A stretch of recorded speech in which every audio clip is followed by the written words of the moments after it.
Hello, everyone. This is a short presentation about new horizons of teaching and learning, particularly the idea that students can access education anytime and anywhere. The 2024 EDUCAUSE Horizon Report identifies anywhere, anytime learning as one of the major social trends currently on the horizon. The COVID-19 pandemic, the report says, has led to a growing demand for learning opportunities that are online, flexible, personalized, multimodal, self-paced, and on demand. We might think of this as the Shakira model. Learning can happen whenever, wherever. I saw this shift to anywhere, anytime learning happen in my own life during the COVID-19 lockdowns. Here are some of the advertisements for a reading group I joined in 2018 when I was working at the School of the Art Institute of Chicago a couple years after having graduated. Jim Elkins, the art history professor on the right of the advertisement photo, is looking at a gigantic book called Zettel's by Arno Schmidt. And you can see me in the background pointing at Bottom's Dream, its English translation. In 2018 and 2019, we met in a classroom in the McLean Building on Michigan Avenue in Chicago. In 2020, after COVID arrived, the summer reading group went online. Jim advertised widely, including posting to his several thousand followers on social media and emailing literature departments all over the world. We started to meet on Saturday mornings via Zoom in June of 2020, and we haven't yet stopped. This, for me, has become a serious leisure activity. Meeting online allowed us to read and comment on the text during the week according to our own schedules, and then dial into the 90-minute group meeting on Saturday from anywhere with an internet connection. This new system allowed us to fit the reading group into our lives in a way that made group participation viable over a much longer timeline. We no longer had to shoehorn our interest in complex experimental fiction into the 12 or 15 or 17 weeks of an academic term.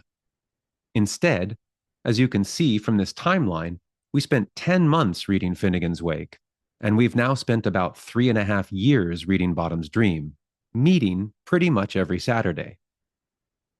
The nonstop virtual reading group has allowed us to steer the group in many different directions, identifying and inviting relevant guests along the way. With Finnegan's Wake, we were visited by two Joyce scholars, Sam Sloat and Finn Fordham. And with Bottom's Dream, we spoke with Arno Schmidt's translator, John Woods, once when we had only first begun, and then again over a year later. We also spoke with Susanna Fisher, the head of the Arno Schmidt Foundation. In addition to periodically having guests join the group, we also periodically work on papers and other art projects related to our objects of study. With Finnegan's Wake, some group members and I published a paper called Innovations in the Use of Online Applications by a Remote International Finnegan's Wake Reading Group. We published this paper in April 2021 as part of a conference on online education during the COVID-19 pandemic. More recently, the Bottom's Dream Group has written a paper called Panoramas as Projections of the Unconscious in 19th Century Fiction, which will appear this December in the Panorama and Immersive Studies yearbook. The nonstop virtual reading group has enabled for me a very rich and rewarding engagement with these complex texts that goes well beyond the scope of a traditional in-person graduate seminar class. My reading group is also global in a way that physical in-person classes cannot be.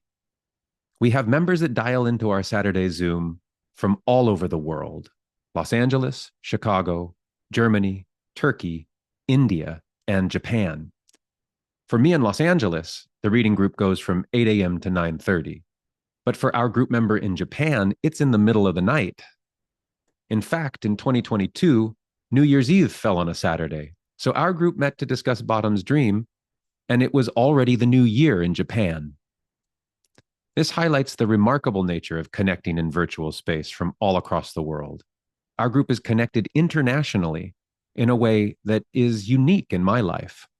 And indeed, we periodically advertise our group for anyone, anywhere, whenever, wherever, who might want to join. Arno Schmidt readers of the world, unite. In 2021, as I mentioned, after our 10-month pandemic lockdown engagement with Finnegan's Wake, 3 group members and I presented our group's experiments at a conference held by the International Society for Technology, Education, and Science, or ISTES. Our conference presentation is available on YouTube and has racked up a whopping 64 views in the several years since it was posted. At the top, you see Julie Bolt explaining how she used Miro, which is a collaborative digital whiteboard tool, to catalog and map specific occurrences throughout the text and to array and correlate drafts and secondary sources to enable analysis. At the bottom right, Renee Werle explains her use of Twine, a software tool designed to create interactive, nonlinear, text-based stories and games.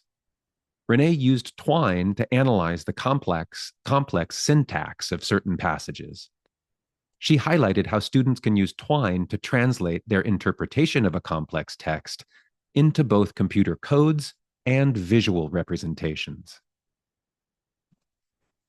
My contribution to our paper was my use of Google Workspace to coordinate Finnegan's Wake with 3 other reference texts: the Book of Kells, the analysis of the Book of Kells by Edward Sullivan, and one of Joyce's so-called Buffalo Notebooks, which contains the notes Joyce took while he was reading Sullivan and other texts, which he then incorporated into Finnegan's Wake. I used Google Workspace to create an enormous hyperlinked spreadsheet whose hyperlinks summon folders of digital materials that I had created from the reference texts. I then used the spreadsheet to create visual slideshows for oral readings that I then performed and uploaded to YouTube.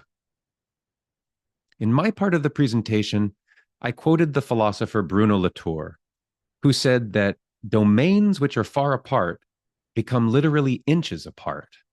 Domains which are convoluted and hidden become flat.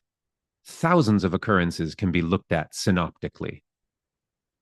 Latour was talking about the essential power that bureaucrats attain through paper shuffling. Latour says that once files start to be gathered, they can then be arrayed in cascade so that files of files can be made, and people can consider great quantities of information as if from the palms of their hands. I saw Google Workspace as a kind of digital bureau that allowed for this kind of virtual paper shuffling.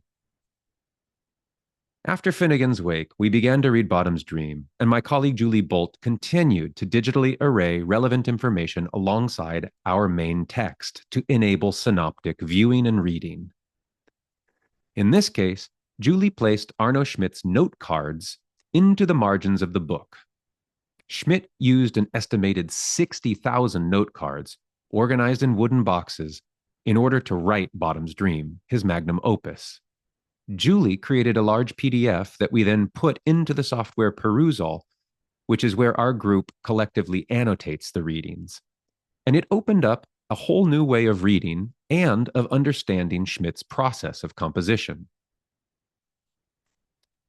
I printed out Julie's PDF and taped it to my bedroom wall. It dwarfed Schmidt's already enormous book by giving it an additional set of margins. You can see my bedroom here looks a bit like a war room for trying to understand the book I'm reading. It seems to me that a new horizon in this type of paper shuffling could be the use of holographic mixed reality collaboration platforms, like the partnership between HoloLens augmented reality headset and Spatial, the 3D gaming hub for shared immersive online experiences. Here is an image from a demonstration by the Chief Technology Officer of Mattel, the toy maker, about how they use HoloLens and Spatial software to collaboratively design and develop their products. This is a spatial project room, which is a type of visually rich virtual room that never has to be torn down. I think it would be an amazing place to work with Schmidt's 60,000 note cards, which reside in the remote town of Bargfeld, Germany. As the EDUCAUSE report notes, students since the pandemic want more flexible learning environments, and I totally understand why.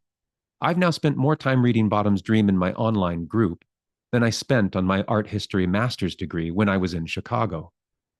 Of course, that master's program was excellent. I was surrounded by art students, instructors, facilities, and a great encyclopedic art museum.